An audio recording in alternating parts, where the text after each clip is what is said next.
This is a Film Stories original podcast. Love this podcast? Support this show through the Acast supporter feature.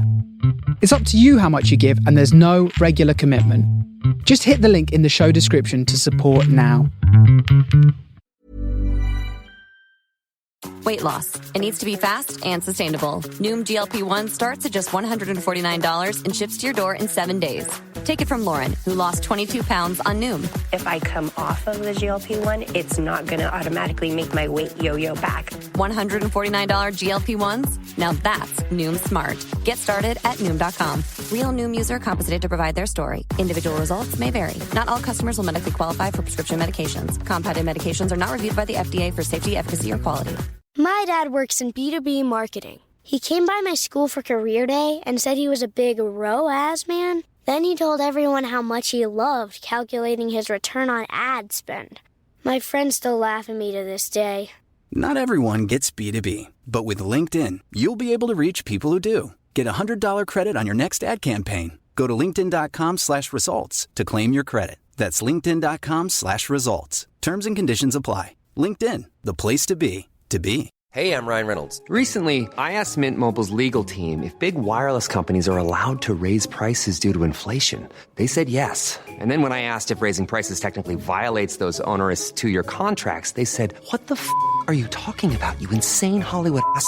So to recap, we're cutting the price of Mint Unlimited from $30 a month to just $15 a month. Give it a try at mintmobile.com/switch. $45 upfront payment equivalent to $15 per month. New customers on first 3-month plan only. Taxes and fees extra. Speed slower above 40 gigabytes. See details.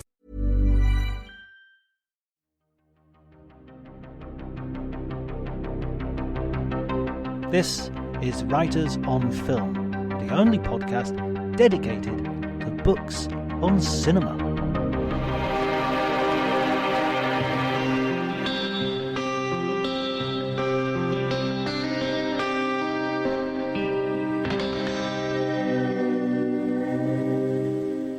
Hello everybody and welcome to Writers on Film. My name is John Bleasdale. I'm a writer and film critic, and today I'm going to be talking to Adrian Martin, who is an amazing Australian critic who's written several books, including the BFI classics Once Upon a Time in America, which was one of the first books I ever dipped into in that series, that brilliant series of sort of pocket-sized guides and in-depth dives. We talk about that. We talk also about Terrence Malick, who's been a mutual research interest to both of us. Remember, if you like the episode, please subscribe, leave a review if you can, and share it far and wide amongst your friends. You can follow me on Twitter at Dr. Jonty, DRJONTY.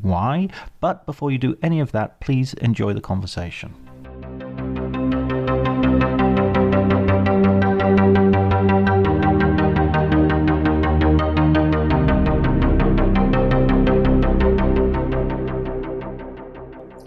I began really as a really obsessive enthusiast in my teenage years, and quite early in my teenage years.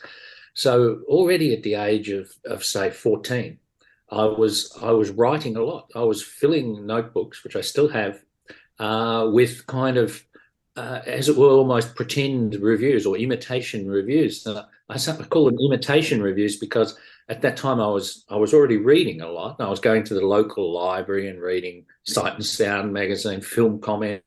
I could also buy them very easily just at the local newspaper and magazine shop. Those were the days, where you could buy Film Comment for a few dollars, around the corner.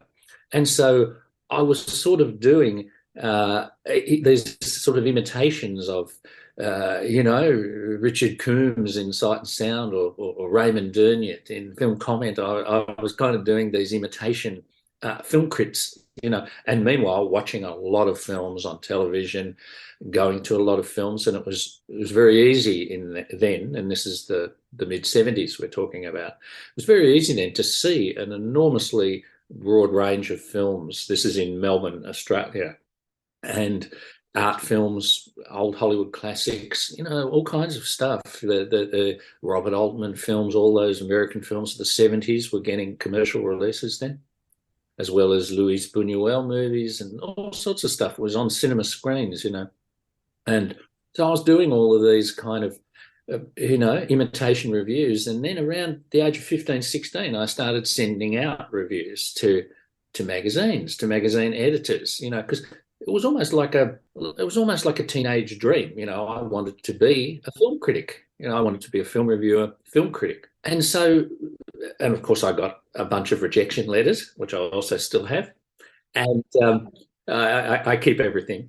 But then at the age of 19, I started to be published, So I'd had a whole lot of years of practice of writing and sort of moving towards finding my own style as a writer originally by sort of imitating others, and then finding my own style, my own voice. And so, at the age of 19, my first review of a film book, not of a film, appeared in the Australian magazine Cinema Papers, which was very popular for a number of decades, that magazine. And so, that's how, and once I was kind of in there, I just sort of wrote obsessively, and all kinds of things, film reviews, book reviews, but also longer articles. I was, attempting to write, and a fair number of these got published.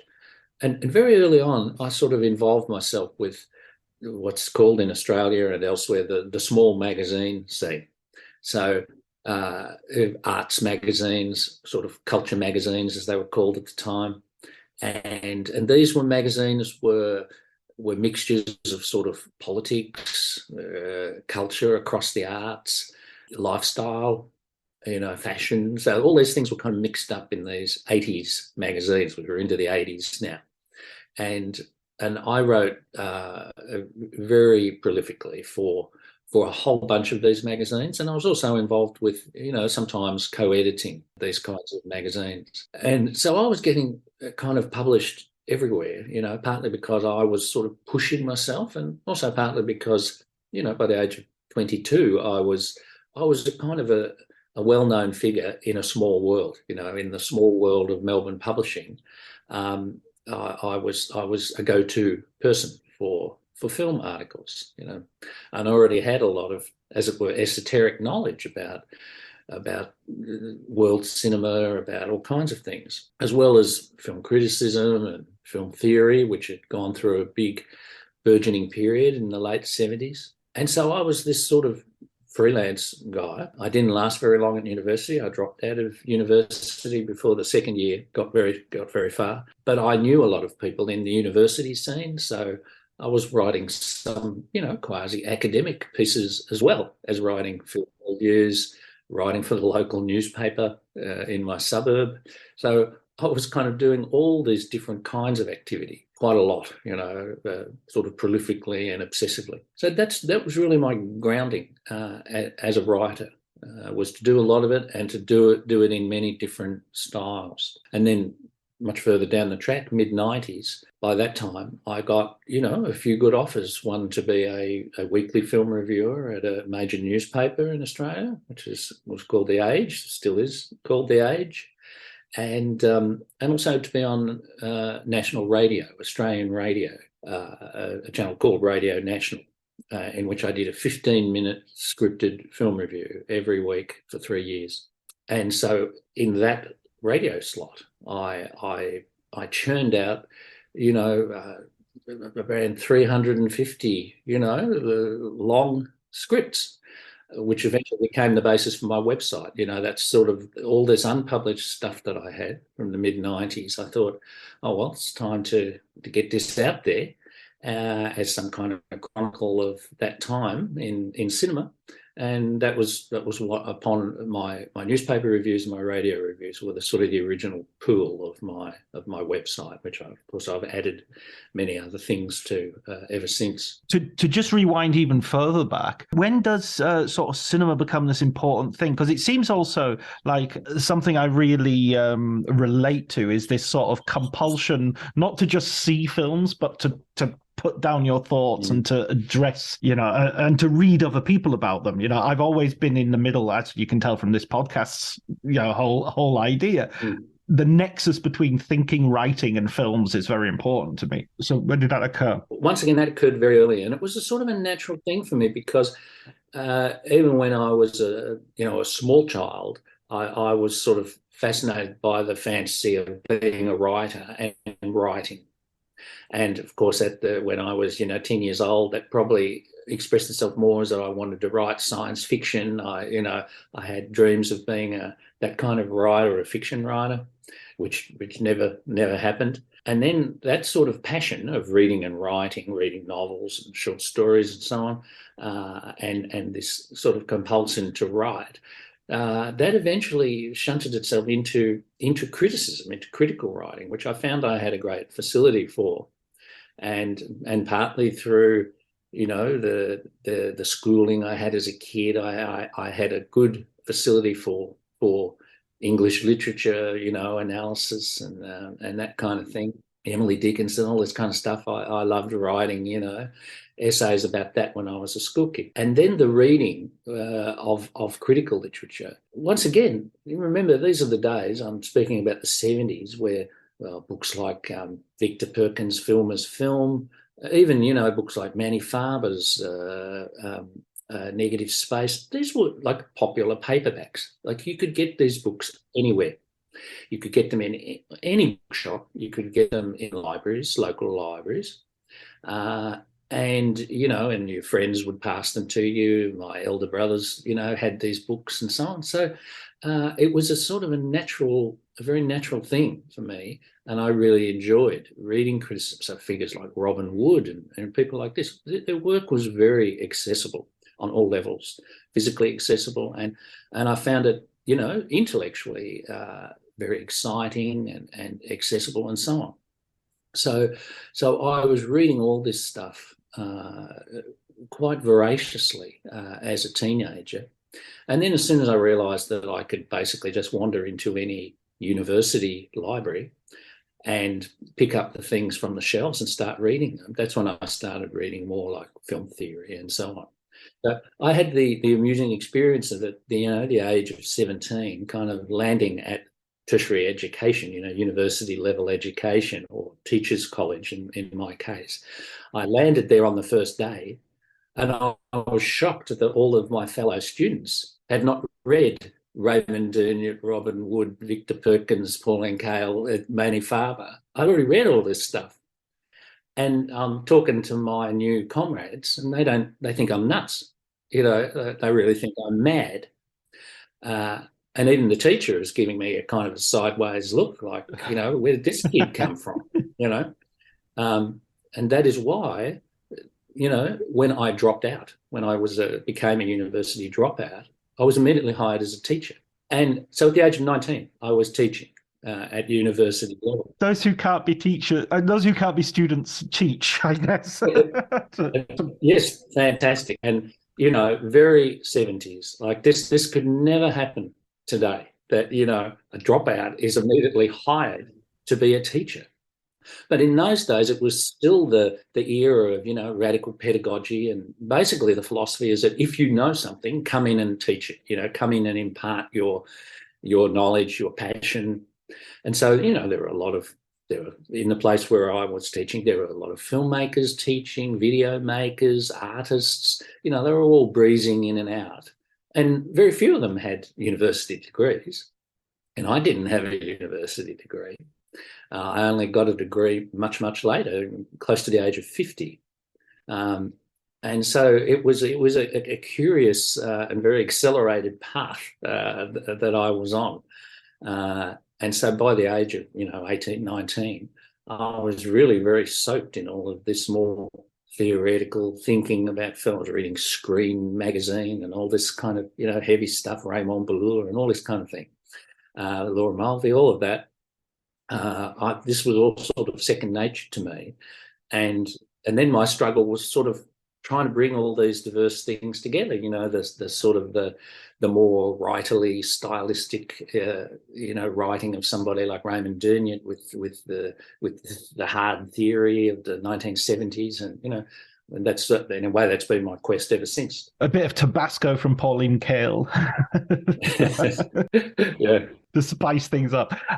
So who were your sort of go-to filmmakers then that you were you were sort of thinking? I mean, it's not necessarily the same question as sort of like who inspired you or you loved, but you found sort of particular you wanted to discuss, you wanted to talk about. So at that time in my, basically late teenage, early 20s, I was, on the one hand, I had an enormous love of the classical American cinema and also then contemporary American cinema. So that figures like Frank Tashlin, that was like a major thing. One of my first essays that I wrote, important sort of long essays, was an essay on Frank Tashlin, his comedies with Jerry Lewis.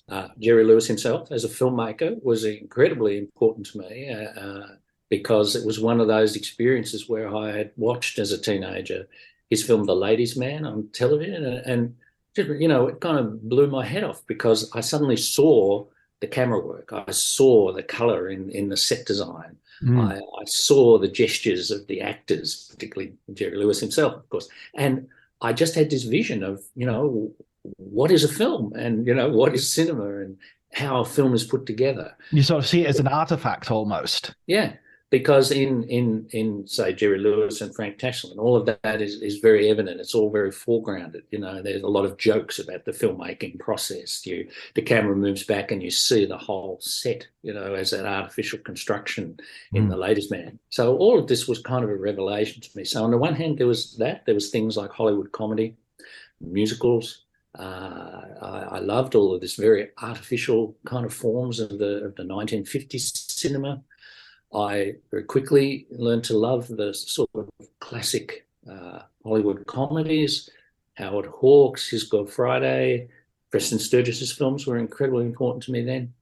And then sort of to leap across to another area of cinema, sort of very early on through me sort of being involved with the university culture and film clubs and everything, I got into the French New Wave, Godard particularly, but also, Chantal Akerman, which a lot of her films were screening in all sorts of, alternative venues at that time in Australia. Fassbinder, Buñuel was very important and, in fact, quite a sort of popular filmmaker at that time at the end of his career when he made those great final films in the 1970s. That was some of the spans. It was basically classic cinema, mainly American at that time for me, sort of world art cinema, and then the more marginal fringes of it, like Ackerman, like Michael Snow, Hollis Frampton, all of these kinds of figures. I became very, very interested, sort of compellingly interested in the avant-garde and experimental film, which in a way is the flip side of the watching Jerry Lewis, because in the experimental films everything was exposed, all of the techniques, all of the construction was on the surface, and often with a different kind of politics, and so all of that was incredibly appealing to me as a young cinephile. Yeah, it's so interesting how comedy often does effortlessly what more serious art cinema, makes a huge hoo-ha about and does much more, say, mechanically. I'm just thinking of how Buster Keaton manages to deconstruct the entirety of cinema in Sherlock Jr. in 5 minutes, and in a way that, experimental films would in their dreams get to that, that brilliance and that imagination. I don't want to knock experimental cinema as such. It's just the facility of comedy sometimes to do stuff so much better, and yet not be appreciated as well. Absolutely. And a figure exactly like Buster Keaton as a filmmaker and as a performer, like so important to a burgeoning cinephile understanding, to watch any of those great Buster Keaton films is to, suddenly have this vision of film form, of space, time, of bodies in space and all this kind of stuff. I mean, what he did with all that was so brilliant and, as you're saying, seemingly so effortless and, unself-conscious at a certain, intellectual or theoretical level, but absolutely brilliant on all levels. I mean, I'm ashamed to say Buster Keaton's not necessarily a recent discovery, but only from the last sort of 5 or 6 years that I've really. I was always more a Charlie Chaplin. Well, as a kid, it would always be Laurel and Hardy that was on first thing in the morning on TV. You'd have Harold Lloyd and Laurel and Hardy. So, just another quick question that intrigues me. Who was your science fiction guy? Who was the person who you were reading? Well, in science fiction, it was an enormous. I read hundreds and hundreds of science fiction novels when I was into science fiction as a young kid. And so on the one hand, there were the classics, Asimov, Arthur C. Clarke, Robert Heinlein, all that sort of stuff.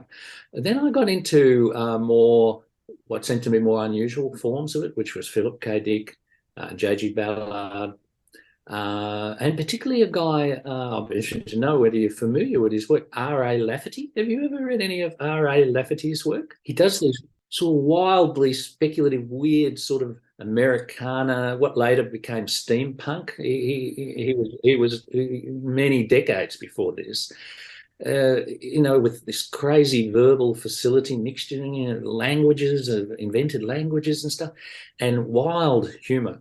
Yeah. And I was absolutely in love with Lafferty's work as a young sci-fi reader. And his work is scarcely science fiction. It always has a level of fantasy and imagination, but it wasn't at all space opera stuff. And that, to this day, I can enjoy reading R.A. Lafferty. That's something I really do enjoy revisiting. And the grounding in Philip Dick and J.G. Ballard, of course, served me well, in later years when I'm looking at, Cronenberg's films and other stuff like that. So I had my youth steeped in science fiction and sort of slowly graduated through to horror, and then from horror to sort of the real world. But I'm kind of going back to science fiction. I'm going back to people like Ursula K. Le Guin. Ursula Le Guin, yeah. That was another very important influence for me, was Ursula Le Guin, and also in the science fiction scene, like the social scene in Australia, like in many countries, there were like these science fiction conventions, where all kinds of intriguing nerd people would show up, including me. And but we're hearing what I now realised, or later realised, were very intellectual talks, about Philip K. Dick, about the cosmological views and all kinds of stuff. And there was a lot of discussion of Ursula Le Guin and her importance as a woman in science fiction and her view of otherness, and all this kind of thing. And all of this was sort of going into my head at the age of 13. And indeed, there were a couple of famous film people who would speak at science fiction conferences, such as a very famous Australian film critic named John Flaus, who's been inspiration for many generations of film critics in Australia. And when I was 13, I heard John, who later became a friend of mine. I heard John give a visionary talk about comparing, classic English poetry to science fiction visions, and then on to Stanislav Lem, Solaris, 2001: Space Odyssey, all of that, So that's the kind of thing I was exposed to as a young nerd at a science fiction convention. A little bit different, maybe, to the Star Wars type conventions of today. I'm not sure. I don't know. I just feel science fiction is a great grounding in stretching the possibilities, and then. Sure. There are corners of it which are very dull, or you realize later on, oh, hang on a minute, they're not landing on different planets, they're just landing on different weather, and it's not, there are sort of, how do you imagine what hasn't been imagined before, and what doesn't exist in the world? Exactly. So it's a really interesting. I don't know. I'm glad I got over my initial sort of, that thing where you sort of kill your darlings and you say, I'm not going to read any more of that trash. That's for kids, and then hopefully you mature and you return to it and say, okay, actually there was something in this I saw as a kid and there's something in it I see now. So moving on to, I want to talk a little bit about the BFI Classics book, where I first read your work, and I've since read your work in Sight and Sound and other places, which was for Once Upon a Time in America, which is, I'm a huge Sergio Leone fan. I live in Italy. I've lived in Italy now for 25 years, so I'm really love my Leone. Once Upon a Time in America was always the problem film for me, in that I loved it. It had loads of great things in it, but there was just something that bothered me. And I think reading your book, you sort of crystallized that in a way. And I don't want to say allowed me to like it, but it did that thing that great criticism does, which is it introduces complexity without diminishing it, or without, you know what I mean, without sort of simplifying it in a way that seems at the moment on Twitter and places like that to be sort of the go-to position, which is just like, okay, it's this or it's this. What was your first experience of Leone, and how did you come about writing that book? My first experience of Leone, in fact, was once again in childhood, because even though I don't really come from a family of cinephiles, but my dad was, and still is at the age of 100, a huge Westerns fan. So as a little kid, every Saturday, this was still possible in the 60s, he would take me to a Western on a big screen every weekend. And so, I was seeing, Howard Hawks' El Dorado and all this kind of stuff as a little kid. And I was seeing the Italian Westerns. I was seeing the Sergio Leone films with Clint Eastwood, even though I had no idea what the name Sergio Leone was at that time. And, right through to something like Dakusaka, Jules Testa, early 70s. All of these on these absolutely enormous and loud screens in the big movie palaces of Melbourne. And so that had given me a kind of a sensory feeling. And then eventually, of course, I started reading, and I knew who Sergio Leone was then. So I always had sort of Sergio Leone in my DNA, as a cinephile, that's for sure. And when it came around to that book, years later, I was contacted at the very start of the British Film Institute's classics series, classics and modern classics, and basically I was asked by Ed Buscombe, who was the original series editor. I got this because this was the days of fax machines, right? So I got this fax one morning simply saying, write me a list of what you consider to be 5 modern classics of cinema. That's all. There was no talk of writing a book or anything. It was just give me a list of 5 modern classics. And I remember I put on that list Robert Bresson's L'Argent, Money. I put Monty Hellman's Two-Lane Blacktop. I put Chantal Ackerman's Jeanne Dielman. A popular choice now. Yes, indeed. I was ahead of my time on that one. And Once Upon a Time in America was like number 4 or 5 on this hierarchical list. And then I got another fax back saying, okay, you can write a book on number 4, which was Once Upon a Time in America. And it was explained to me that some of the other filmmakers I had chosen were probably wouldn't sell too many books, but Sergio Leone would, and Robert De Niro would, and this was a kind of a popular choice because it was a relatively popular film, I think, in the UK at that time, and of course around the world. Now, of course, I had seen the film a whole number of times by then. And, I remember my very first screening was an absolutely devastating experience, to see that film. I was, 24, 25 years old. And I thought it was a film that left me, in the best sense, with a totally wretched feeling. Like I felt awful at the end of it. And I was in tears, and like a real anguish comes through in that film. And it's an anguish to do with masculinity, and an anguish to do with male behavior. And somehow Leone kind of, found the best vehicle for himself was through the gangster genre.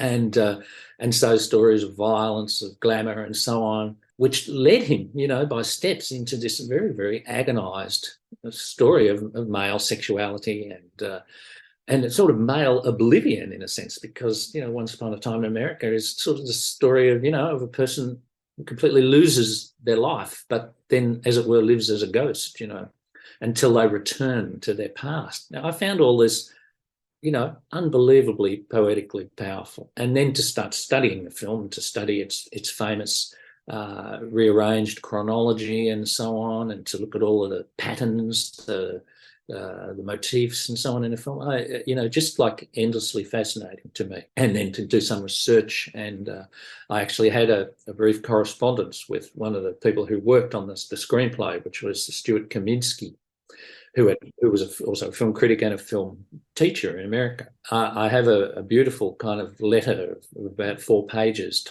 beautifully typed from Stuart Kaminsky, in which he says, he got a kind of a relatively minor credit. I think he was given a credit for American dialogue or something like that, And in fact, he wrote all of the dialogue of the film, and he wrote the dialogue in collaboration with Robert De Niro. He wrote De Niro's dialogue in collaboration with De Niro.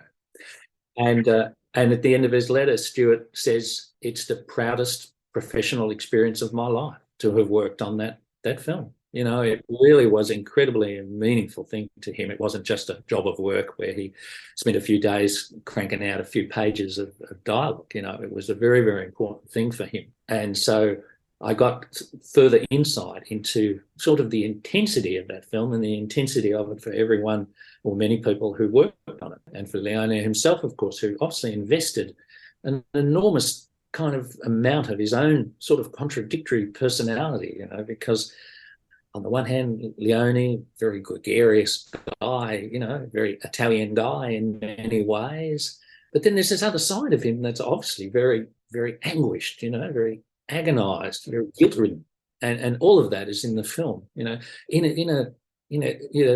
As you're saying, in the age of Twitter, people kind of dismiss this film as problematic, problematic film. Of course, it's a problematic film. Many good films are problematic because they're dealing with intense contradictions and the living of living out of intense contradictions, the contradiction between what you feel inside and what the society or the social world kind of makes you behave as, and for me, all of that is there in Once Upon a Time in America. Absolutely. I mean, I was reading something recently about how there is a sort of a hormone that's released by the brain that when we see it's like when we see cute kittens or cute babies, there's a bit of us that want to crush them. Because it's basically, it's kind of like an evolutionary thing that you're supposed to love beautiful, cute things. And so you've got that affection and that love for these beautiful, cute things. But on the evolutionary timescale, if you love it too much, you won't run away fast enough when you have to save yourself from the tiger. So you've also got to have a counterbalancing sort of urge to destruction, and so those contradictions are inside the human condition. They're inescapable, and misogyny, and the film has misogyny in it, is about misogyny and is misogynistic. I think there is an element of inescapable misogyny that you can't.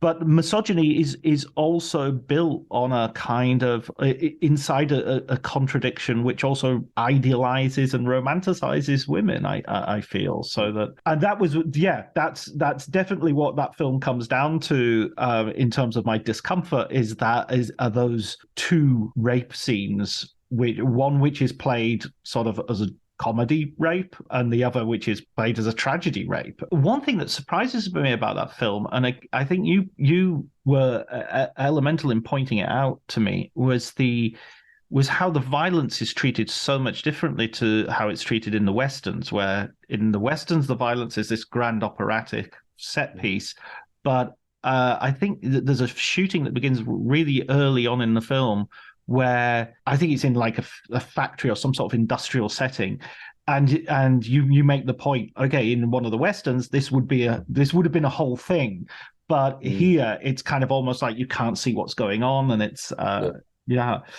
also the idea that this was his final film seems very, it's kind of fitting. It's tragic that it is his final film. I would have loved to have seen, what was his next film going to be? Leningrad. Yeah, Leningrad. Yeah. That was, I don't know, I mean, he did a fair bit of, I think, preparatory work on that. So he certainly didn't mean Once Upon a Time in America to be his last film. I mean, no, very few filmmakers sort of intend their last film to be their last film. And so he was working on another one. But as you say, it's kind of poignantly fitting that this, most tragic and, elegiac and melancholic of films was his final testament. Film critics and cinephiles tend to be a bit obsessed, perhaps sometimes over-obsessed with this idea of the testament film, the film that sums up the life and the art and so on.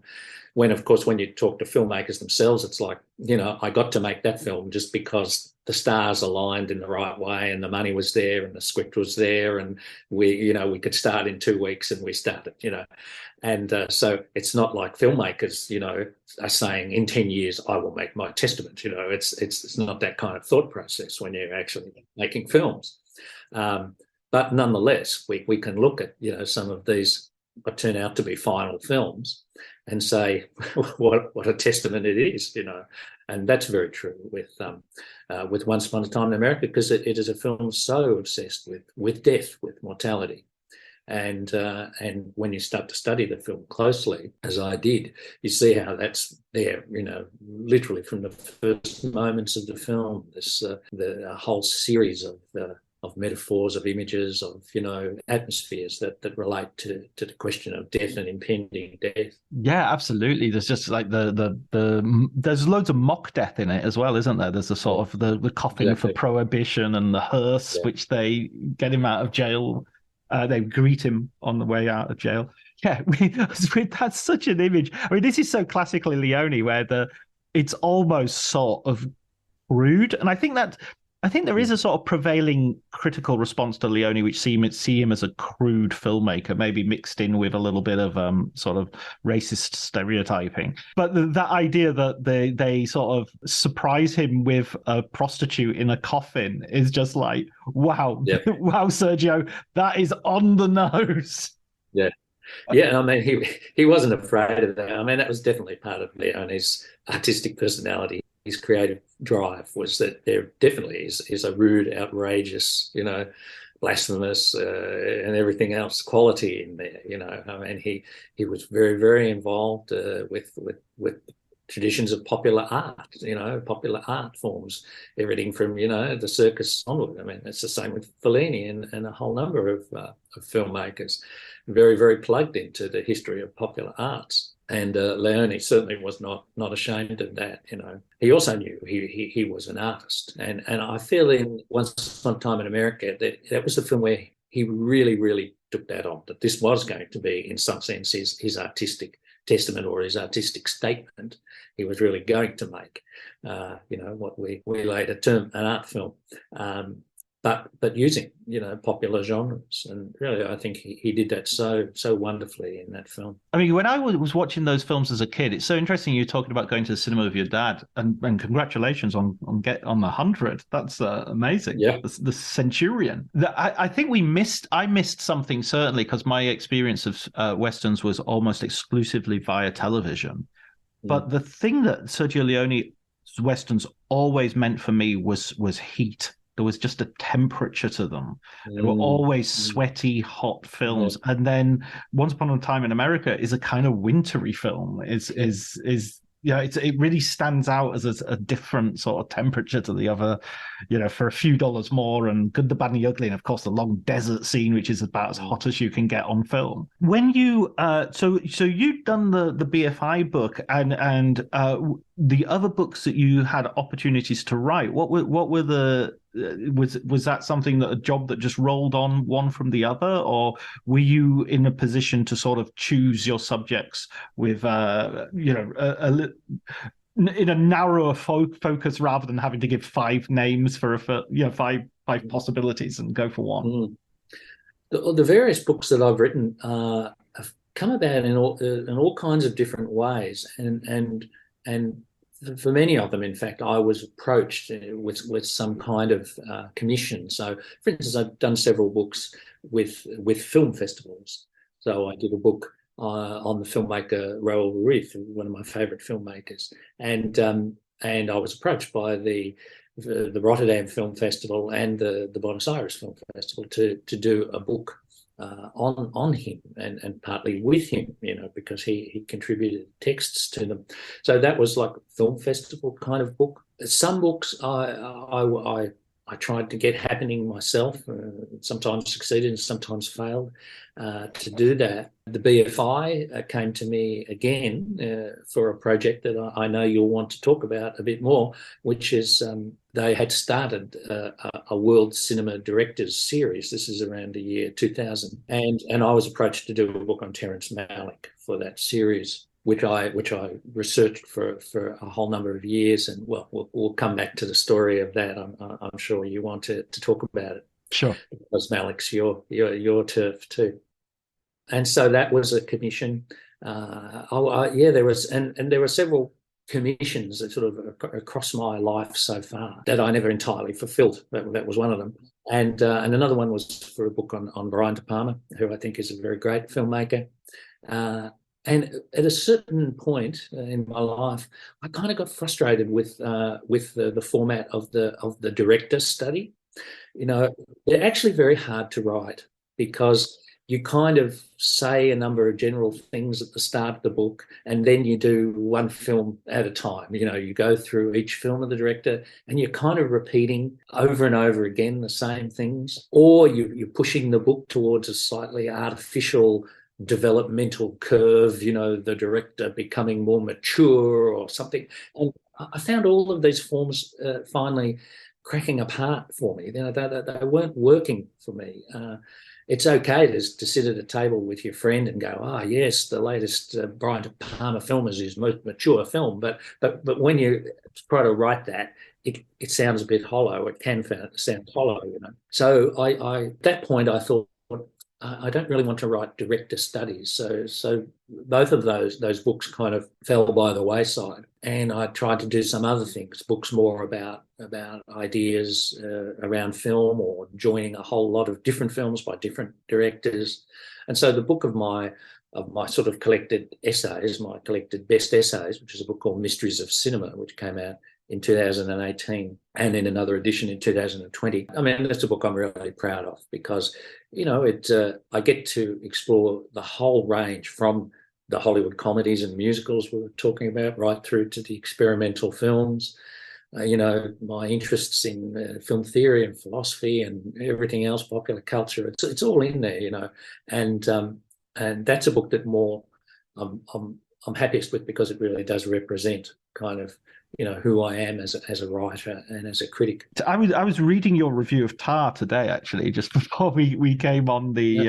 And I'm also really interested in this idea of people who've been around, who've been on the scene for a long time and have been watching films for a long time, and here we are, there's this sort of element of just having, the older I become, the more I appreciate having that sort of depth of vision, your field of focus is much deeper. And it's something that isn't being represented by the Twitterati. And I don't mean to knock Twitter. I mean, I enjoy Twitter, and it's given me a reach that I would not have otherwise had. But the way that discourse is being managed just seems to be a little bit reductive to my eyes. How do you see it at the moment, the sort of like that state of criticism at the moment? Well, it's a very confused scene, It's a very confused scene. I mean, I think a lot of the trends that you're pointing to there's the whole Twitter world of the hot takes and the love it, hate it. There are many regressive tendencies in that world and a lack of depth and one of the knock-on effects of that, which really does concern me, is that even when serious good critics right now, they feel they have to respond to that whole world of, so Ryan Reynolds here for, I guess, my 100th Mint commercial. No, don't. I mean, honestly, when I started this, I thought I only have to do like 4 of these. I mean, it's unlimited premium wireless for $15 a month. How are there still people paying 2 or 3 times that much? I'm sorry, I shouldn't be victim blaming here. Give it a try at mintmobile.com/switch. Whenever you're ready. $45 upfront payment equivalent to $15 per month. New customers on first 3-month plan only. Taxes and fees extra. Speed slower above 40 gigabytes. See details. My dad works in B2B marketing. He came by my school for career day and said he was a big ROAS man. Then he told everyone how much he loved calculating his return on ad spend. My friends still laugh at me to this day. Not everyone gets B2B, but with LinkedIn, you'll be able to reach people who do. Get a $100 credit on your next ad campaign. Go to linkedin.com/results to claim your credit. That's linkedin.com/results. Terms and conditions apply. LinkedIn, the place to be, to be. Many articles now begin with, I turned on my Twitter and someone said, this film is crap. And then another person said, this film is a masterpiece. And then another person said, so we have to kind of play through the whole Twitter scene to sort of situate us in the current, cultural conversation. And I think sometimes what a bloody waste of time and mental energy this is. This is really diverting us from, look, just go to the film, just get to the film and talk about it. Don't tell me what Twitter said about it. Don't take that as the most important context for the film. This immediate context of opinions. This is a strange, revolution, and not for the best in film criticism. I think is this sense that I understand it. I've met many film critics who, as they get older, they think, oh, I'm not relevant, I'm not young, I'm not plugged into pop culture, and then it's like, hey, turn on Twitter, then I'll know what the young people are saying, And it's like, oh dear, God, sometimes I'd rather not know what the young people are saying on Twitter. And like you were saying, John, I really value the fact that, I've had all of these years of watching film, of reading about film, and of writing about film, and that my own work, my own archive, which is now my website, gives me this kind of this history that I can go into and explore and critique and develop and elaborate. That's important for me, And you mentioned the current film Tar, and it amazes me that people sort of take that film in a transparent way, like it's a film about a music conductor, and yet it's so unrealistic and this and that. When I saw the film, I thought, well, this is a very Scorsese-influenced film. It's the rise and the fall of a person who's high on their own supply, to use the famous phrase from Brian De Palma's Scarface. It's about the crashing down of that person, their hubris and so on. But very few of these, hot take in the cultural conversation pieces make the comparison with Scorsese, which to me is one of the most evident things about the film to discuss in all sorts of ways. And it's astonishing to me sometimes, the sort of lack of history, of any kind of historical overview, whether it's world history or cinema history, that's getting into some forms of contemporary film criticism. And on the other hand, online writing does give you, if you're lucky, some really good chances to explore things, to express yourself.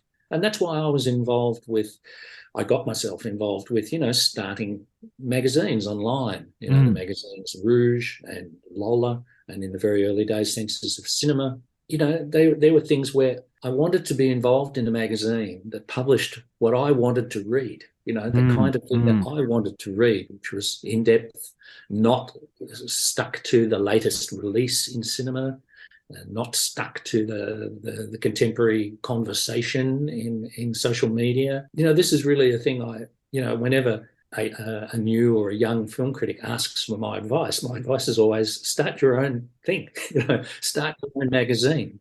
start your own film festival, start your own, whatever it might be, whatever it is you want to do. But the thing that you want to see happen, make it happen, or try to help make it happen. And there are a lot of initiatives like that all around the world. A magazine will appear, perhaps even print magazines. Print magazines are kind of making a bit of a comeback now in the film world. Yeah, and some of them are terrific. Movie are releasing a sort of hard copy, paper-only magazine, and almost like the vinyl of journalism. Exactly, the vinyl of journalism and of film criticism. And for instance, some of my friends in Argentina do a wonderful book called Vida Útil, The Useful Life, which is named after a Uruguayan film about a guy who runs a movie cinema. And, fantastic magazine. And so what I see in that of people launching print magazines is this sort of attempt to kind of take back the critical discourse into the smaller group, not into the mass, online, I got 3 million hits on my hot take, sort of nonsense. That's mania. That is the path to madness when people think about, the number of thousands and millions of hits they're going to get for their tweet and all that thing. Awful. I mean, it doesn't lead to anything good as far as I'm concerned. Whereas the counter reaction is to start a small print magazine, and maybe it'll only be for 100 people, but those 100 people are serious. Or a podcast. Or a Substack, So I think there are initiatives that are possible through, of course, current technology and computers and everything that can be really good, but we have to do a bit more effort to sort of point the way to these things, give people the path to discover them, because that's sort of what we lack in contemporary digital culture is pathways. The Google search is not going to lead you to this magazine in Argentina necessarily very quickly. So we need people to sort of stand up and to recommend, to make, really good recommendations of the kind of stuff they could chase. Absolutely. I totally concur with that. And, I would say as well that the whole, one of the things, again, referencing back to your Thai review, and you mentioned Scorsese, and you also in your review, you mentioned Haneke, and a little bit, there are these names that that not even 20 years ago, 10, 15 years ago, were kind of like on the must-see list, on the list of filmmakers you have to address. And okay, maybe they're not making films, maybe they've even died. Bernardo Bertolucci would be another one for me, the names are sort of slightly just fading out of the conversation. Nobody's talking about them anymore. Bertolucci possibly because of the Last Tango in Paris sort of revelations about how the film was made or how a certain scene was filmed. Serious things. Yeah, I'm not dismissing them at all, but at the same time, these are massive filmmakers the filmmakers that we're watching today who are releasing films right now have a debt to these people. So how much you understand them will be narrowed if we don't sort of continue to have a breadth and depth of movies we're thinking about and people we're thinking about. I completely agree with you, John, 100%. I mean, Bertolucci. I just want to say something about Bertolucci because I share your passion for Bertolucci, and I even had a very particular personal experience when I reviewed very positively his film Stealing Beauty in a newspaper, and in an Australian newspaper. And then, like a week later, this incredibly expensive bottle of booze appeared at my front door of my home, and it was, signed it was a message, it was a package from the local film distributor who was a big commercial distributor of films, Columbia TriStar or something. And I rang the publicist and I said, you've sent me this incredible bottle of booze? And they said, no, Bernardo did. It was Bertolucci who had read the review and then gave the order to the distributor, send this guy this bottle of wine.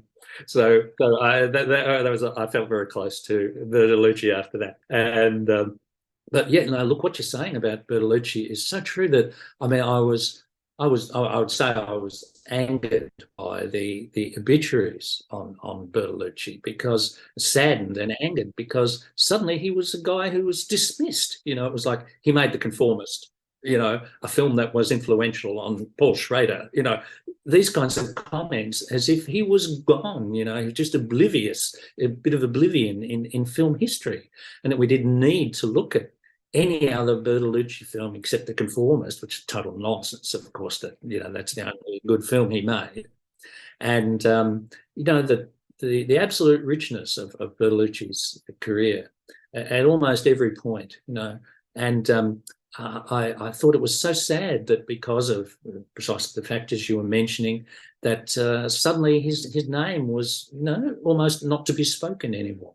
I find that bizarre, absolutely bizarre, and not at all, well, not respectful and not at all true to what he achieved. Okay, now on to Malick. Right. Okay, this is going to be a Malick off. I'll state my interest immediately so that you know where I'm coming from. I'm writing a biography for Kentucky University Press, and it is a biography with a big B. It's not a director's study. It's not an analysis of the films. In fact, I've kind of finished it, and one self-criticism I have is I'm going to do another pass, and I'm sort of thinking to myself, I kind of need to go back and actually add a couple of paragraphs about each film so that it's not, that I'm not totally indifferent to the films in terms of what they actually mean and what they actually say, because I'm looking at it so much through the biographical lens.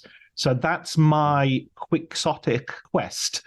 And I did start writing about Malick when I was still at Liverpool. And I think one of the first things I wrote, very similar to what you said right at the very top of the conversation, I wrote a review of a film book, and it was a review of Hannah Patterson's The Films of Terrence Malick. And so that was kind of, and I think the headline of the review was, "Please make more films, Mr. Malick."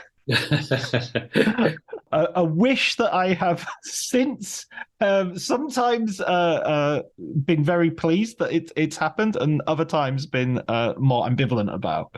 But what's your history with Mr. T? Well, firstly, let me ask you this important question. So, did you get access to Malick personally? Did he authorize your book? No. Right. No. No is a short answer. There's a longer answer, but I wouldn't be able to air that part of the conversation.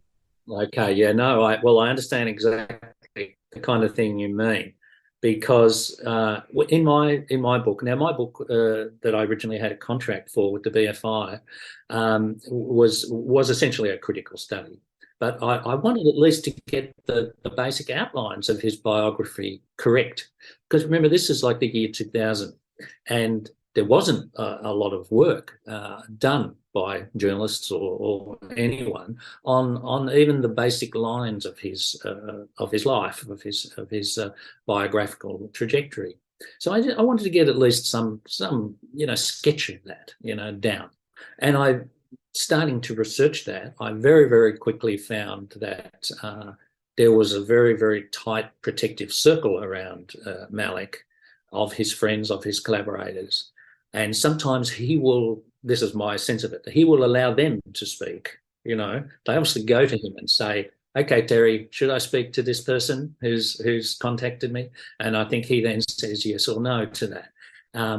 I certainly never got any direct contact with Malick himself, but then again, I wasn't really necessarily seeking it. I just wanted this sort of basic kind of outline, and I started sort of trying to contact people who I knew had worked with him, or had been to school with him, or had been around teaching him in his year at the American Film Institute. That was actually some of my most interesting things that I found there. And but for instance, I had the experience, I'm interested to know how you went with this one. I had the experience, and once again, this is the early 2000s, where I really wanted to see his student film, his AFI film, Lantern Mills, his short film. And I couldn't myself sort of afford the trip over to to America because I knew that the AFI had a videotape, a VHS of that film in their library, and I knew that they had lent that out sometimes to, on site, people could come and ask to watch it. And I had read a very, very interesting article by a German film student who had done this, but made the pilgrimage to watch Lantern Mills and had written a long article about it, which I got my hands on, and I contacted the woman who wrote that article. It was very, very interesting. And then I sent one of my friends, who was a very well-known American professor of film. I sent my friend along, who lived, in LA, and he went to the library and he asked to see Lantern Mills, and then suddenly there was, "I'm sorry, we have to check that before we allow you to do it." And then obviously, at this point, Malick was aware that there were these people wanting to see this film that he's not necessarily particularly proud of from his pre-first feature days, and he put a block on it, put a ban on it. So at that point, me trying to see Lantern Mills had actually triggered the mechanism whereby no one.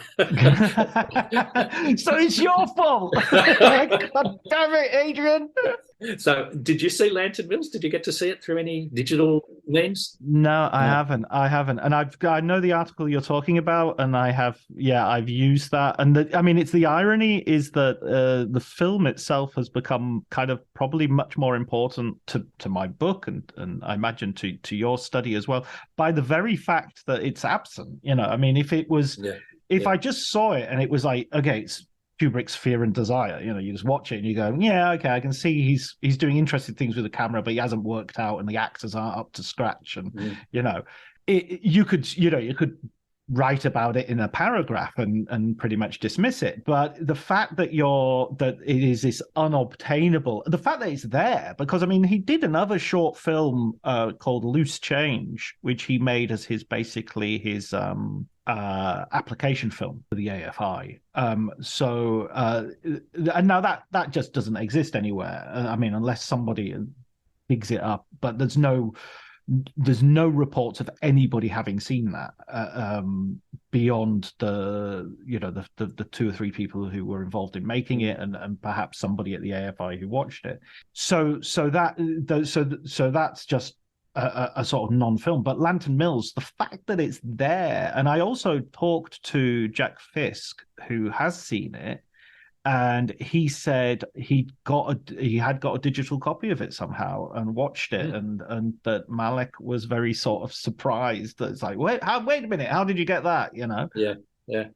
So it has become but I am assured that it is not an important film, and that it's technically embarrassing, and that one of the reasons, and this is all going to be more explicit in the forthcoming biography, is that one of the actors who was supposed to appear in the film, everybody's turning up to act in it for nothing and as a favor for a friend of a friend. So you've got Harry Dean Stanton and Warren Oates, which for a 1969, this is Warren Oates has just made The Wild Bunch. So he's turning up to this studio. It already shows that Malick has some pull, has some charm that other student filmmakers might benefit from. And there's the other guy is Clu Gallagher, I think he's called. He's the actor who turns up in Once Upon a Time in Hollywood to sell Sharon Tate a copy of Tessa the D'Urbervilles. He was supposed to be starring in it, and he pulled out at the last minute. And Malick had to say, "Okay, I'll play him. I'll play that role," which is something that he then does in Badlands as well. And so I suspect that part of his reluctance for people to see the film is because he's in it. Yeah, I think if he wasn't in it, it would be out there. But he seems to have this Aboriginal reluctance to have his image, out there and diffused. Even though nowadays, what with him filming song to song in Austin and all the rest of it, there are loads of images. He's on Instagram every other day with someone sort of spotting him and, putting a pic up. But yeah, that's my Lantern Mills story. So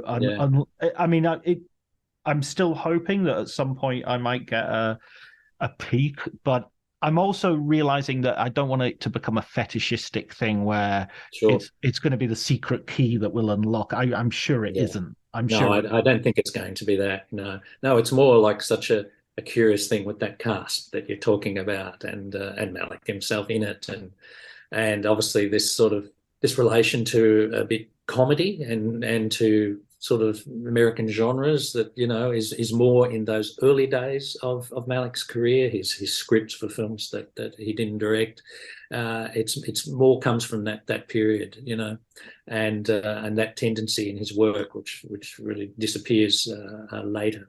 But I'll tell you one good story that you may not come across, because it was told to me by someone who's now dead. And it was one of Malick's teachers in the AFI time.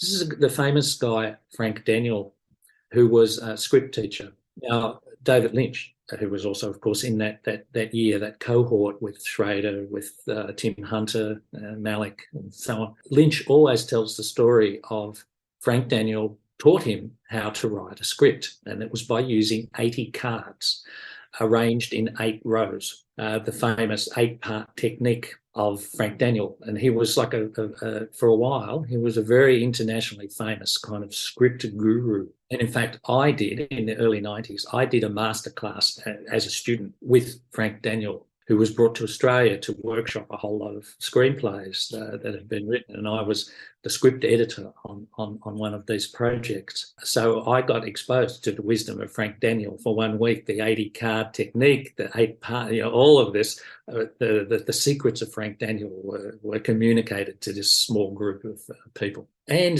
once you managed to get Frank, he was a very sort of phlegmatic guy. Once you managed to get him on his own, over a glass of wine, he would start to tell the stories of people that he knew and that he had taught.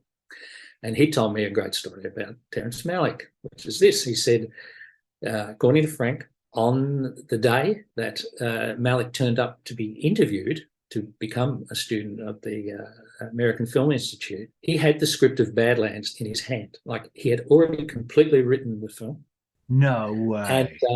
And Frank was, he flipped through it, and he was kind of instantly amazed at that Malick had come so prepared that, his vision was to prepare himself to make this film, Badlands. And Daniel said, so you've already written the script, what is it that you hope to learn at the American Film Institute? And Malick got very thoughtful. He kind of went into himself very introspectively for a moment, and then suddenly he came to life. He smashed his hand down on the table, and his answer was karate. He hoped to learn karate. What the hell? I mean, that's a different kind of image of Malick than often the one you get, the philosophical Heidegger reading, Terence Malick. Oh. Here's a guy who, makes a joke by, almost smashing the table in two. Well, that's actually really, really consistent with what I've experienced and heard. Is the Malick who's incredibly funny and is very, and especially with his later films, you might sort of think, oh well, I don't see much humor in them, but I think that's partly to do with our response. I think we get this thing of like, oh, he wrote Heidegger, he translated Heidegger, I mean, yeah, that's true. There's no doubt about it. He's definitely incredibly clever. He's definitely cleverer than practically anybody else. You know what I mean? He's in that upper echelon of cleverness to the extent that it's almost like being abnormally tall. It's something which isn't just a benefit. It's also a problem for you. But alongside that, there is this incredible sense of fun. I'll tell you a story. I'll swap you a story. But okay. And again, this is one that's nobody's heard before, so our listeners are getting a rare treat. This was told to me by a screenwriter who he basically, when he was out of filmmaking, or again, this is one of the big myths, is that he disappeared for 20 years. He didn't at all. He was in constant contact with all these people, you know. He was lunching with, you know, the head of TriStar Pictures, you know, in the middle of all this. So anyway, in the middle of all this, he also starts mentoring screenwriters who he basically goes into a university program and he says to them, okay, I want you to do a version of Jane Eyre. I want you to do this article I've got from a newspaper, and you know, he'll get them all writing scripts, and the ones that he likes, he'll start collaborating with, and he'll start, you know, putting them together and putting them together with a producer and a director and everything, and ushering them onto the big screen. This film comes to fruition. It is it's showing at the Berlin Film Festival, the Berlinale, and the screenwriter is in her hotel room and gets a phone call saying, okay, I'll meet you in the lobby of your hotel. I'm here, but from Terry Malick. So he's going to turn up and go to the premiere with her, but not the red carpet, but go to the screening. She goes down to the lobby and she's very aware how reclusive he is, how much his privacy is important to him, how he doesn't want to be, you know, doesn't want people to know he's here. They've all had the speech, don't tell anybody you're meeting, and she goes into the lobby and he's standing in the middle of the lobby of the hotel, the Sheraton or wherever it is, wearing a red fez. And it's like nobody looks twice at a man in a red fez. This is my disguise. You know? That's great. You said you were coming back towards Terrence Malick. Yeah. Now, so have you revived this book? The idea? Well, to give you a bit of the fate of that book is that, you know, when the BFI first contacted me for their series, World Cinema Directors, which a series that actually didn't go very far in BFI publishing, but I think it was maybe the first or perhaps only 2 books came out, including one on Jane Campion. But anyway, they contacted me around 2000, and of course at that point, there's only 3 feature films, and I thought, that's great. You know, what a great idea. Just a book about 3 films, really in depth. And at that point, at that precise point, it wasn't at all clear that he would necessarily make more films. You know, there were rumours and, you know, many projects that we'd known that he had worked on to some extent, but may not ever happen. And so it was like, okay, I can cleanly write this book now about 3 films and get the book out. But then, of course, very quickly, the story started happening. No, he was going to direct another film, which turned out to be The New World. And so I said to my publisher, we better hang on for this film and we'll make it a book about 4 films. You know, we'll include New World. And then, of course, New World came, and then the rumours kept coming. No, there would be another, you know, there were others coming. And then at a certain point, you know, of course, with Tree of Life, suddenly this floodgate opens and he never stops working at that point. You know, he never stops putting out the films. You know, it's really kind of like one a year or one every 2 years after that, particularly beginning with To the Wonder onwards, you know, this stream of films that doesn't stop. And who knows when it will stop, you know. So I kept putting off kind of, you know, working more on the book, because certainly at the time of Tree of Life, and Tree of Life I think is one of his very greatest films, and it's like, oh, I really need to rethink, you know, some of my ideas about Malick here. He's going in a new direction. I have to see where this new direction is going. And the new direction, in a sense, has not stopped rolling out ever since, you know. And then through, you know, Night of Cups, Song to Song. I like all of these films, but I knew that I would have to really think a lot more about them to really get a position on them and get an analysis and, you know, sort of work out some of my own mixed feelings about where he was going, where his style was evolving. And so in a way I've been sort of still waiting, you know, to see where all that goes. And but just recently I've sort of had a bit of a project that'll probably express itself as a video essay, an audio visual essay I make with my partner, Christina Alvarez Lopez. And we've been working on Knight of Cups particularly, which is, seems to me one of the best films of this more recent period of Malick. And we have some ideas about that we're going to sort of express, not necessarily ideas that are going to fit every other Malick film in this last 10, 15 years, but that film at least, that's my sort of way back into working on Malick. It's funny with Malick approaching him as a critical writer, as a film analyst, because I really related to Michel Chion's book on Thin Red Line, where he starts the book by reprinting the proposal that he wrote for the BFI when they asked him for a 2-page summary. And so he wrote, put all his effort into writing a 2-page summary, and then they said, great, write the book, now write the book.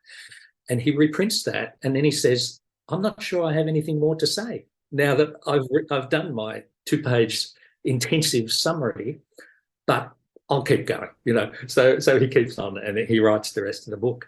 And I had a similar experience myself in that I put a lot of energy into a number of essays that I wrote on Malick during this whole period, including an essay called "Things to Look Into," and that phrase "things to look into" comes from Charles Starkweather. It comes from this incredible book written by a psychologist who interviewed Starkweather. Of course, we're relating Starkweather to Badlands, the real killer in American history, Starkweather and Fugate. And when I read this book by the psychologist, which took me an enormous amount of effort to get my hands on, it's called The Murderous Trail of Charles Starkweather. And there are parts of the script of Badlands. I mean, the voiceover of Badlands are by Starkweather. They're written by Starkweather, spoken by Starkweather just before he was executed. And that was what a revelation that was, that Malick had who takes his inspiration from wherever he can get it. But there are particular phrases of Starkweather's. I mean, Starkweather was in fact a strangely poetic character in his psychosis, And he would talk about, being far away from the world, and there are interesting things in the world, things to look into, and these beautiful passages, some of which became Holly's voiceover in Badlands. It's something that no one had discovered until this moment that I read it in this book. Of course, that taught me that anything you can research about Malick's subjects, Guadalcanal, Fugate and Starkweather, any topic, Pocahontas, any topic that he has actually treated, you quickly discover that anything you can read by way of research, he has read before you. Yeah. He knows all of that, which I think, could have been, and could still be his greatest film if he gets to make it. When I researched the whole case of the case of Anna O, the famous psychoanalytic case study of Anna O, I, for instance, found Jacques Lacan's commentary on it. When I read Jacques Lacan, I realised Malick has read this. He's read Lacan's comments on the case of Anna O, because they inform his script, the English speaker. Everything you can read about these things has informed his script in some often very subterranean way. Sometimes it's just like a phrase in a reportage book about Guadalcanal War, for instance. It sort of became an image in Thin Red Line. He's obviously just taking in things from everywhere, all kinds of inspirations, and he's read it all. He's researched everything. I'm sure this is something you've come across, John, that his research skills are absolutely formidable, better than any of our skills at this, and that he has teams of people, and incredible. Here's one thing I have to ask you, John: have you managed to get your hands on the Criterion Laserdisc of Sancho the Bailiff, like before DVD? The Criterion Laserdisc. No, why? It has Malick's research materials for his stage presentation of Sancho the Bailiff. Right. Which was, as you know, is a project he worked on with a lot of difficulty. in around the early to mid 90s. And he had, he had got his producers at the time, the famous controversial pair of producers that a lot has been written about. He got them to finance a whole lot of research into the Japanese history around Sancho the Bailiff, the historical period represented in Mizoguchi's film. He got new translations from Japanese sources made, and a lot of that material is on the Laserdisc, not on any subsequent DVD or of anything by Malick or anything by Mizoguchi. But that is, for instance, he let out some of his research materials, which are quite remarkable. So, yeah, this was the kind of rabbit hole that I found myself going in, and I'm sure you've been in it too for years now, writing your biography, is that, the network of things that he knows, that he has explored, is really, bottomless, and it can become an obsessive task of any researcher like you or I, trying to get into the mind of Malick, possibly an impossible thing finally, but we try our best. Goes with what you said about the Badlands script, which is phenomenal. That is news to me, and will require another drafting of that chapter. But it's also the idea that everything he does, he's kind of been preparing for a lot longer than you think. So yes. That there's the scene in Badlands where they're in the sort of treehouse. In the original script, that was a wiki up. That was like a Native American thing. And Jack Fisk and his the local guy he'd hired, he said, "Oh, I tell you what would be good. Why don't I do a tree fort? We used to do this when we were kids. I could do it in a day." And Malick was like, "Are you sure you can do it in a day? Because, I don't want to go somewhere else, come back, and you need another day." And he's like, no, I could do it in a day. And it was only when he realized that the reason Malick had put the wiki up in was because he'd written a script called The Mother of Us All, which became the New World. So at the time of Badlands, he'd already written the New World, which he won't film until, 2008, 2009? Yeah. It's and even the film that he is currently on, I talked to an actor who was in it, and he's The Way of the Wind, the sort of the Jesus film, if you like. Yeah. That film, I was talking to this guy, Turkish actor, and he told me that he was talking to the production manager, and he said the production manager had been hired in 1999 to like a locations guy, and had already picked out the locations, and had already Malick himself had already picked out the locations for the shoot in 99, and would phone him every year and say, "Okay, I'm going to pay you a retainer. We're not going to do it this year, but I just want you, just make sure you keep everything, all the documentation and everything I need." And would just basically, because he just knew at some point I'm going to get to make this film.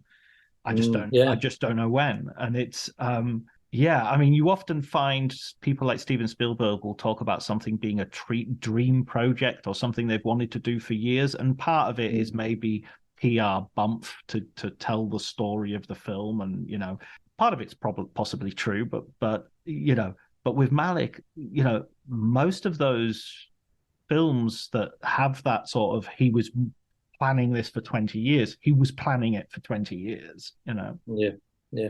And again, that's why the gap between Days of Heaven and Thin Red Line just really isn't a gap, because he's writing scripts all this time, and some of them are getting made into films, Mm-hmm.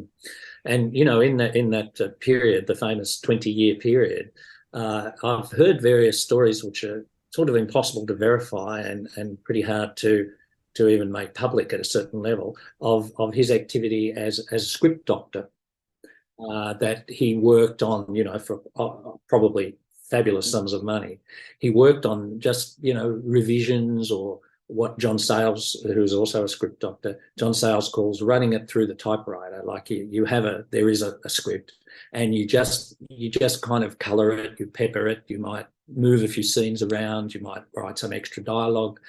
And somebody like John Sayles, he made a good living out of this, and meanwhile made all his own independent films, And in Australia, there was a very good screenwriters conference for a number of years, and a couple of script doctors Alan Moyle from Canada and sales Canada, and they talked a lot about the life of script doctor, which is fabulously well-paying and often completely anonymous work because they're not credited. That's the whole deal. That's part of the deal, yeah. Yeah, and there's often a secrecy sort of clause on it that they're not going to come out and say, I wrote the best dialogue in such and such a film, And I've heard various stories about Malick being a script doctor in one case on one very popular film. And I believe this in this case, as I think one can tell from the film, that he wrote some of the dialogue in it. And yeah, well, I won't say any more because I don't think I can. And the name of the film? I don't think I can say it, actually. Okay. Well, in that case, let's wrap up quickly so that we can talk off the record. Listen, but I wonder how much script doctoring he did in that period. I think there were definitely a few things that, well, we know he was commissioned to work on certain scripts, The Great Balls of Fire and stuff like that. But this script doctoring is a far more secretive kind of activity. I totally agree. I think that's absolutely possible to the point of highly probable. Listen, Adrian, I'd love to talk to you some more. And in fact, I'm launching another podcast in a few weeks about Italian cinema. So maybe you could come back and talk a little bit about a Bertolucci or a Leone, and we can. Fantastic. Yeah, right. Bellocchio is currently my favourite Italian film director. I absolutely love Bellocchio. I've sort of personally rediscovered the full span of his work, and this recent TV series, Esterno Notte, Exterior Night, absolutely brilliant work by Bellocchio. Yeah, absolutely brilliant. Well, that would be great. But thank you so much for joining me. It's been really fun talking. Yes, for me too, John.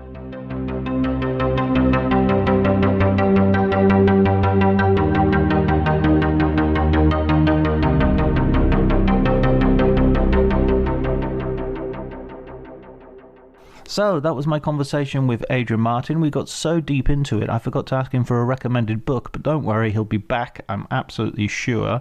And as I said towards the end of the conversation there will be a new series coming out in the next few weeks called Cinema Italia, which will be an exploration of Italian films with some guests who have been on Writers on Film, and lots of Italian guests as well who are either directors or actors or in some way or writers or critics. So we get the idea would be to get a good perspective from different points of view, both inside Italy and outside of Italy, and to encourage people to watch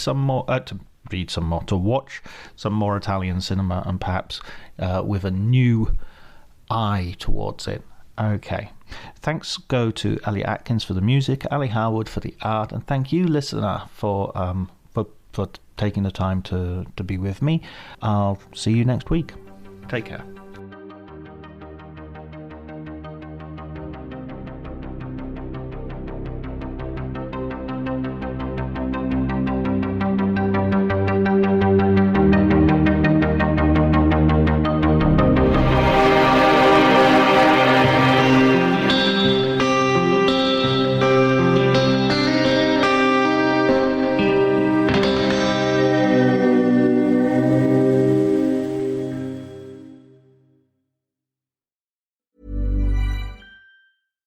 Cue the fireplace and your favorite fall movie. There's nothing better than a cozy evening at home with a glass of First Leaf wine. First Leaf is a personalized wine club that delivers right to your door. Sounds magical, right? They get to know your favorite tasting notes, which varietals you enjoy, and whether you prefer sweet or dry wines. So in every shipment, you get bottles tailored to your unique palate. Go to tryfirstleaf.com/fall to get your first 6 wines for just $44.95 with free shipping. This episode is brought to you by Progressive Insurance. Do you ever think about switching insurance companies to see if you could save some cash? Progressive makes it easy to see if you could save when you bundle your home and auto policies. Try it at Progressive.com. Progressive Casualty Insurance Company and Affiliates. Potential savings will vary, not available in all states. My dad works in B2B marketing. He came by my school for career day and said he was a big ROAS man. Then he told everyone how much he loved calculating his return on ad spend. My friends still laugh at me to this day. Not everyone gets B2B, but with LinkedIn, you'll be able to reach people who do. Get a $100 credit on your next ad campaign. Go to linkedin.com/results to claim your credit. That's linkedin.com/results. Terms and conditions apply. LinkedIn, the place to be, to be.